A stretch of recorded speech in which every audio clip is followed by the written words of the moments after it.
"You're not management material. You can't even keep track of basic client work." Lorraine said it during the morning team meeting while I was standing near the supply shelf refilling the stapler tray. Her voice carried across the entire floor. Heads lifted. Conversations stopped mid-sentence. The humiliation landed like a weight in my chest, pressing down until I couldn't pull in a full breath. I had spent 5 months searching for those reports. 5 months retracing every step, checking every shared drive folder, asking everyone if they'd seen anything. 8 different clients, all gone. If you're listening to this, I'd love to know where you're tuning in from. Drop a comment and let me know. My name is Eliana. I bite the inside of my cheek when I'm nervous, a habit I picked up in middle school and never shook. I drink my coffee black because I can't afford cream that doesn't spoil before I finish the carton.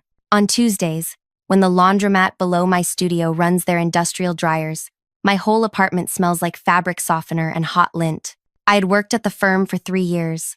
The first year, I answered phones at the front desk and sorted mail into wooden cubbies that smelled like old varnish. When the junior client liaison quit without giving notice, the office manager asked if I wanted to try the role. I said yes, before she finished the sentence. The work was straightforward but relentless. Tracking service requests, following up on quotes, making sure nothing disappeared into the gap between intention and completion. I was good at it. Clients remembered my name. My manager praised my organizational skills during my first-year review. But 5 months ago, something shifted. It started small. One client report went missing from the shared cabinet. I assumed I'd misfiled it and spent an afternoon checking every drawer and binder. When it didn't turn up, I recreated it from notes and backup files. Then a second report vanished 2 weeks later. Then a third. By the 4th missing file, people started whispering during lunch breaks. By the 8th, Lorraine stopped defending me in departmental meetings. Lorraine had worked at the firm for 12 years. She wore tailored blazers in shades of charcoal and navy, the kind with structured shoulders that held their shape even on wire hangers.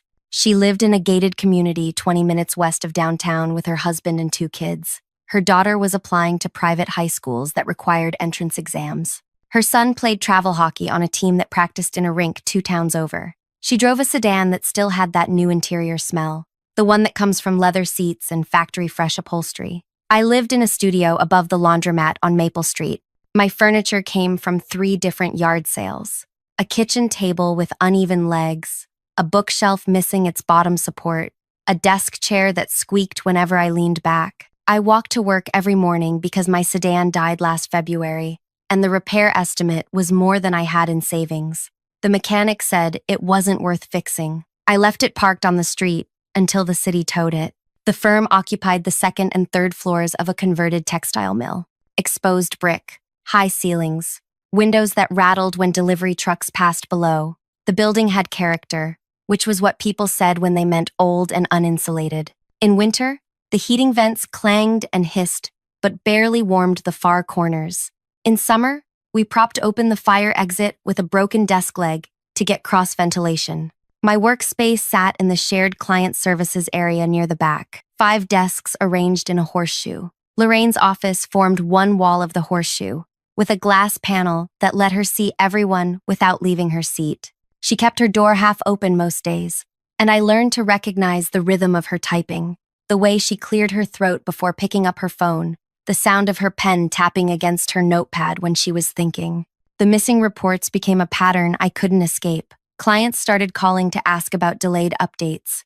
Then they stopped calling and started emailing Lorraine directly. Then they stopped emailing and just went quiet. One client switched to a competitor after 16 months of steady work with us. Another threatened to file a complaint with the Regional Trade Association. Each time, Lorraine asked me what happened. Each time, I explained that the file had vanished. Each time, her expression shifted a little further toward doubt. "Maybe you're overwhelmed," she said one afternoon in late June. I was restocking printer paper in the supply closet, and she stood in the narrow opening, her shoulder resting against the frame. "Have you thought about whether this role is still a good fit?" I thought about it constantly. I thought about it when my coworker Jenna started handling accounts I used to manage. I thought about it when the office manager pulled me aside to ask if I needed help with time management. I thought about it every morning when I walked past Lorraine's office and saw her reviewing departmental performance metrics on her monitor. The firm's annual review was scheduled for the third Monday in September. Every department head presented their team's performance to the executive director and the senior partners. Lorraine had been preparing her presentation for weeks. I heard her rehearsing through the half-open door, talking points about efficiency improvements, client retention strategies, team restructuring plans. She practiced the same phrases over and over until they sounded smooth and natural. I started keeping a notebook in my desk drawer. I wrote down every missing file, the date it disappeared, the client name, the last time I remembered seeing it. I made copies of my work logs and saved them to a personal drive. I didn't know what I was preparing for, but I knew I needed a record. The shared kitchenette sat at the far end of the floor, past the copy machines and the storage closets. It had a microwave that sparked when you used it for more than 2 minutes, a refrigerator covered in safety reminders and birthday cards, and a cabinet we used for overflow supplies. The cabinet had 4 drawers. The top 2 held napkins, plastic utensils, and stacks of paper plates left over from the summer picnic. The third drawer held extension cords and spare charging cables. The bottom drawer stuck when you tried to open it, the handle catching on something inside the track. I usually avoided that cabinet, but on a Tuesday evening, in early September, I stayed late to organize the storage area. The office manager had asked someone to clear out old binders and tangled cables before the annual review, and I volunteered because I had nowhere else to be.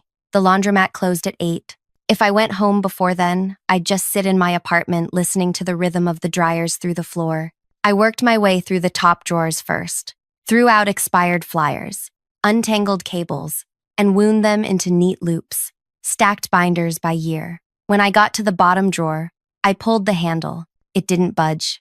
I yanked harder. The drawer jerked open 6 inches, then stopped.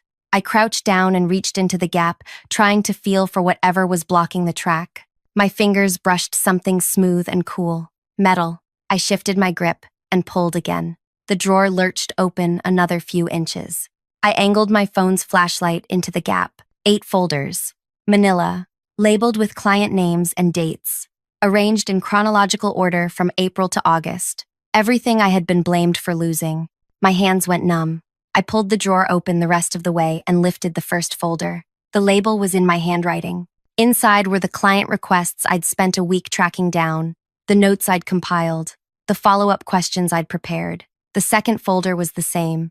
The third, all of them carefully stacked, deliberately hidden, where no one would think to look. I sat back on the floor. The fluorescent light overhead buzzed faintly. Somewhere on the floor below, someone was running water. My throat felt tight. I took my phone out and photographed each folder, the labels, the contents, the drawer itself with all 8 folders visible. My hands shook so badly the first few photos came out blurred. I steadied my wrist against the cabinet frame and took them again. Then I closed the drawer, stood up, walked to the kitchenette and washed my hands under cold water even though they weren't dirty. Dried them on my jeans because the paper towel dispenser was empty. I didn't go home. I sat in the break area with my laptop and opened every photograph. I zoomed in on the labels to confirm the dates. I cross-referenced them with my notebook. 3 of the 8 clients had submitted formal requests for updates that never arrived. 2 had filed complaints about lack of response. 1 had specifically mentioned switching to a competitor in their final message. Lorraine had hidden these files for 5 months. 5 months while I tore apart my workspace looking for them. 5 months while my reputation unraveled in departmental meetings and client calls. 5 months while she stood in front of everyone and suggested maybe I wasn't cut out for this work. The anger came slowly, then all at once. Not the hot, loud kind, the cold kind that sits in your chest and calculates. I opened a new message and started typing. The subject line took me 20 minutes to write. I kept it neutral, professional, found files, review, preparation. The body of the email was shorter than I expected. 3 sentences. I was organizing storage and found these client reports from earlier this year. I wanted to make sure you had them before Monday's review, since some clients mentioned follow-up issues. Let me know if you need anything else prepared. I attached all 8 photographs. Then I hovered my cursor over the send button for a full minute. My finger felt heavy. If I sent this, there would be no taking it back. If I didn't send it, nothing would change. Lorraine would present her metrics on Monday. She would talk about team restructuring. My name would come up as a performance issue. Maybe I'd be reassigned.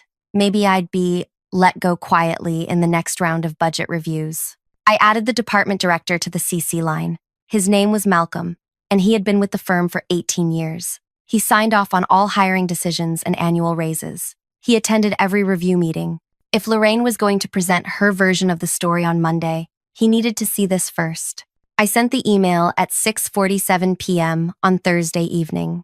Then I closed my laptop, packed my things, and walked home in the dark. The sidewalk smelled like fried chicken from the corner restaurant. A dog barked from someone's fenced yard. My legs felt unsteady, like I'd been standing too long. Friday morning, I arrived at my usual time, 7:53. The building was quiet.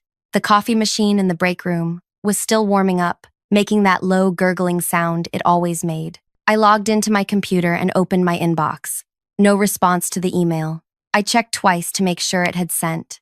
It had. At 8:45, the elevator doors opened, and Lorraine stepped out. Her face looked drawn. She walked past my desk without glancing in my direction, straight into her office. She closed the door. At 9:15, Malcolm called her. I heard his voice through the intercom on her desk phone. "Can you come up for a minute?" His tone was flat, professional, the kind of voice that didn't ask questions. Lorraine grabbed a notepad and a pen. Her hands moved quickly, but her fingers fumbled with the doorknob. She walked to the elevator and pressed the button 3 times in a row, even though the light was already on. The elevator took her to the 3rd floor. Malcolm's office was at the far end, near the corner window that overlooked the loading docks. His door stayed closed for 40 minutes. I kept glancing at the clock on my monitor. 9:16, 9:23, 9:38. Jenna came in and asked if I wanted to grab lunch later. I said sure, even though I wasn't hungry. At 9:56, the elevator opened and Lorraine stepped out. Her blazer was buttoned wrong, the left side higher than the right. Her hair looked smooth, too smooth, like she'd been running her hands through it and then tried to fix it. She walked back to her office and shut the door again. The blinds stayed closed. At 10:30, she came to my desk. Her voice was barely above a whisper. "Can we talk?" I nodded and stood up. We walked to the small meeting room near the copy machines.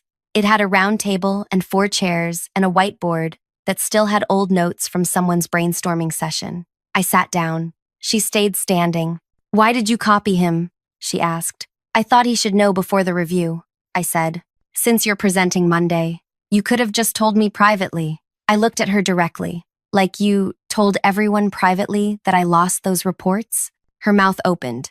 No sound came out. She sat down heavily in the chair across from me. Her hands gripped the edge of the table. "What did he say?" I asked. She stared at the whiteboard behind me. "He wants to know why I had them, why clients complained and I never mentioned it, why I let you take the blame." "What did you tell him?" I said I forgot they were there. Her voice cracked on the last word. "He didn't believe me." "Are you going to tell him the truth?" "What truth?" She looked at me now, her eyes red at the edges. "That I accidentally put them in the wrong drawer? That's what happened. It was a mistake." "For 5 months?" She didn't answer. "What happens now?" I asked. She exhaled slowly, like she was trying to steady herself. "He's postponing the review. He wants to meet with me again on Monday. He's pulling my performance files from the last 2 years. I nodded. Neither of us said anything for a long moment. Outside the room, someone started the copy machine. The rhythmic hum filled the silence. "I have to get back to work," I said. She didn't stop me. The weekend crawled by.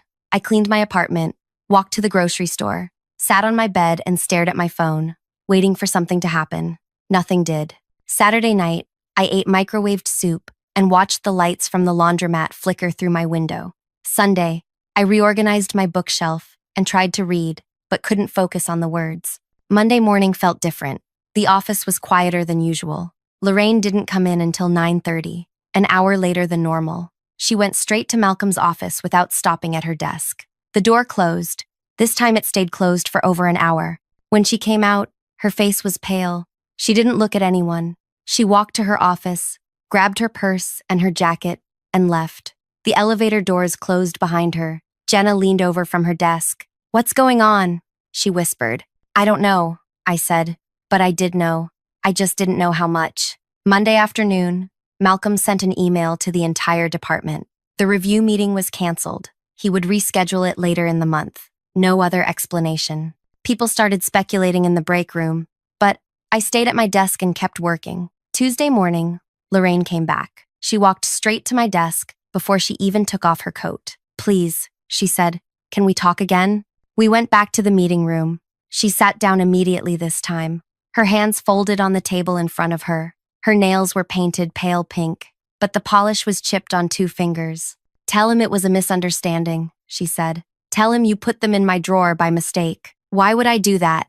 "Because I'll lose everything." Her voice rose slightly, then dropped again. "He's recommending a formal investigation. They're reviewing all my past performance reports, all my client files, everything." I didn't say anything. "I have a son in private school," she continued. "We just bought a second car. My husband will." She stopped. Her jaw tightened. "Please, what do you want?" I thought about those 8 folders.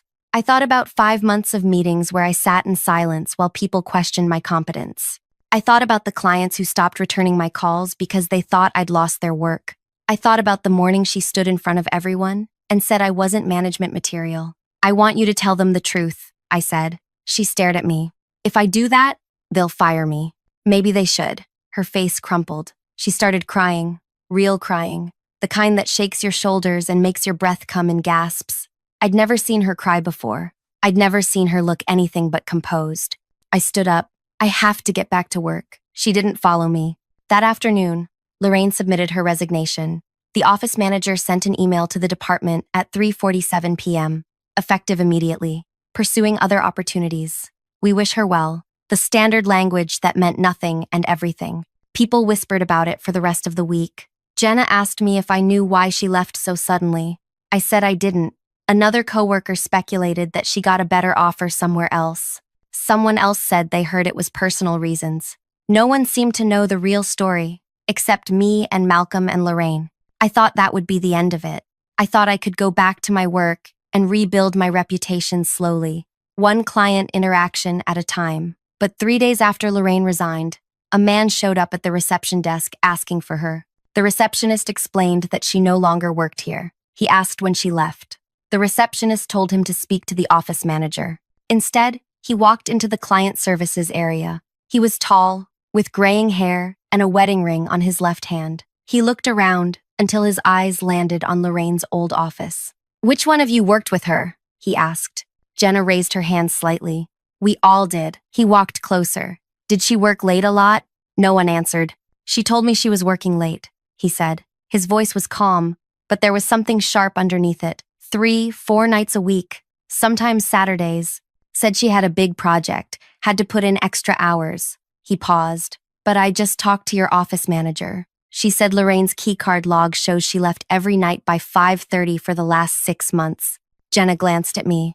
I kept my eyes on my monitor. "So where was she?" he asked. No one said anything. The man stood there for another few seconds, then turned and walked back to the elevator. After he left, Jenna exhaled loudly. "That was her husband," she whispered. I nodded. "Do you think she was?" "I don't know," I said, but I wondered. I wondered where Lorraine went all those evenings when she told her husband she was working late. I wondered what she was hiding that was big enough to make her sabotage my career to keep people from asking questions. I wondered if the missing reports were just the visible part of something larger. I never found out, and I realized I didn't need to. Whatever Lorraine had been protecting, it was unraveling now. Not because I exposed it, because she'd built her life on a structure that couldn't hold. The firm operated differently after Lorraine left. Malcolm reassigned her accounts temporarily to Jenna and another senior liaison. He asked me to help coordinate the transition, which meant I spent 2 weeks reviewing every file Lorraine had managed, looking for gaps or inconsistencies. I found 7 client contracts that were about to expire without renewal notices sent. I found 12 outstanding invoices that hadn't been followed up on.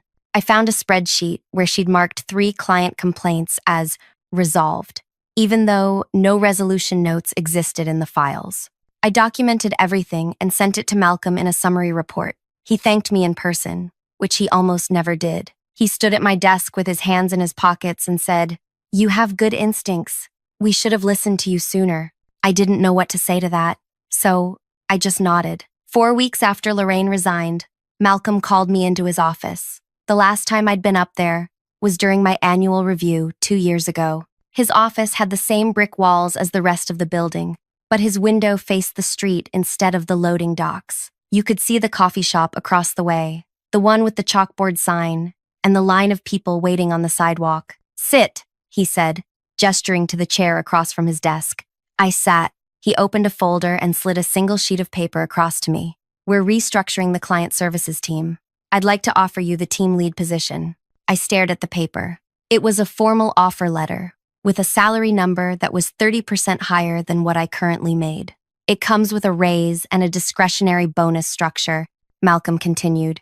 "You'd oversee client relations, manage the team, and report directly to me. You'd also get an office." "Lorraine's office?" I asked. "Yes." I looked at the number again. It was enough to fix my car, enough to move out of the studio above the laundromat, enough to stop calculating every grocery purchase, down to the penny. "Can I think about it?" I asked. Malcolm leaned back in his chair. "You've been doing the work already. This just makes it official. But yes, take a day or two if you need to."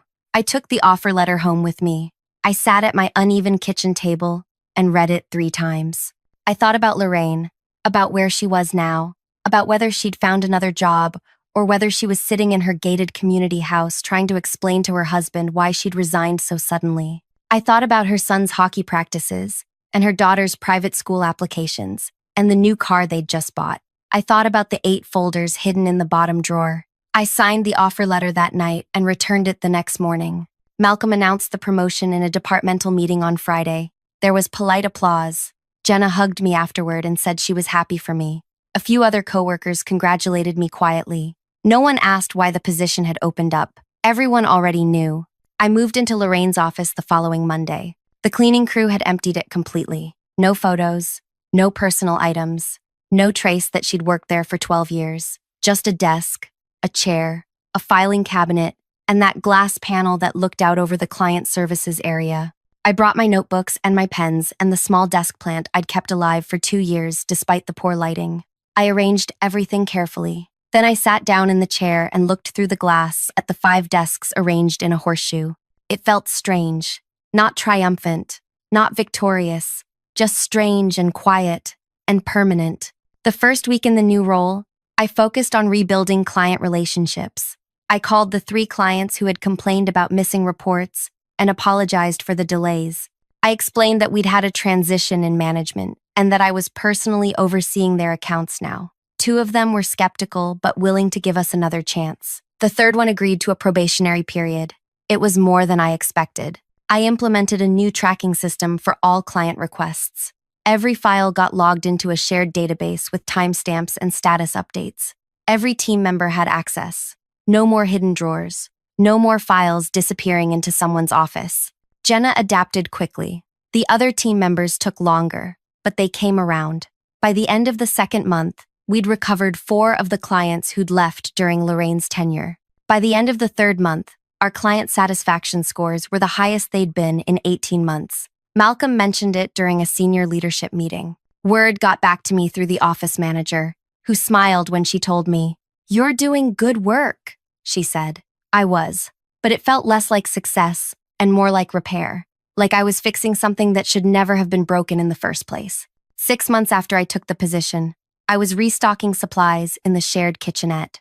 It was late afternoon, and most people had already left for the day.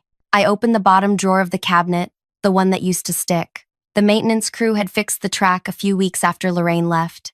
It slid open smoothly now. The drawer was empty except for a stack of napkins and a box of plastic forks. I stared at it for a long moment. I thought about the 8 folders. I thought about the night I found them, the weight of them in my hands, the way my whole body went cold when I realized what they meant. I thought about the email I sent. 3 sentences, 8 photographs, 1 decision. I thought about Lorraine's face when she asked me to lie for her, the desperation in her voice, the way she said, "please," like it was the only word she had left. I closed the drawer.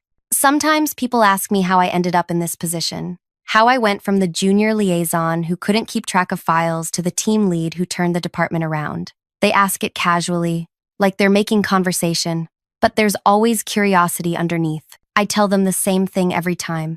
I made sure the right people saw the right information at the right time. They usually nod and say something about being in the right place at the right moment, about luck, about timing. I don't correct them, because the truth is more complicated. The truth is, I could have confronted Lorraine privately.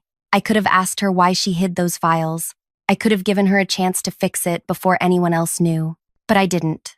I chose the nuclear option. I copied Malcolm. I made sure there was no way for her to explain it away quietly. I tell myself it was about justice, about holding someone accountable who had power over me and used it to destroy my reputation, about making sure she couldn't do the same thing to someone else. But late at night, when I can't sleep and the laundromat is finally quiet below me, I moved out 4 months ago, but the silence still feels strange.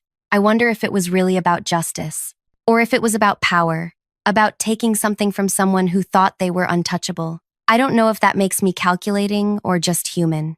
Maybe there's no difference. What I do know is this.